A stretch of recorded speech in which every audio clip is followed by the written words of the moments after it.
Sosok Gus Afan yang tewas kecelakaan di Tol Solo Kertosono bersama anak usai pengajian. Nyawa Gus Afan tak bisa diselamatkan pasca kecelakaan di Tol Solo Kertosono, Sabtu, 25/2, dini hari.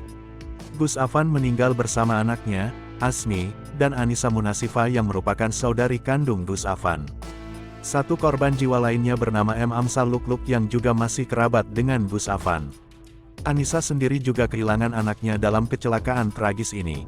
Semasa hidupnya, Gus Afan dikenal sebagai sosok yang ikut serta membesarkan NU Tegalerjo, Jawa Tengah. Terakhir, ia menjabat sebagai Ketua Tanfiziah Majelis Wakil Cabang Nahdlatul Ulama Tegalrejo Magelang. Keempat korban ini juga merupakan pengurus Pondok Pesantren Nurul Huda.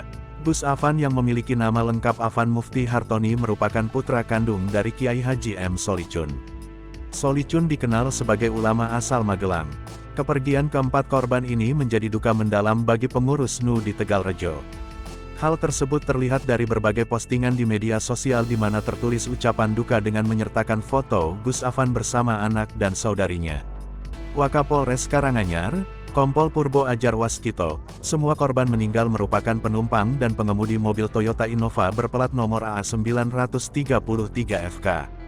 Mobil itu berisi 9 penumpang asal Magelang, Jawa Tengah yang baru saja mengikuti pengajian di Tulungagung, Jawa Timur.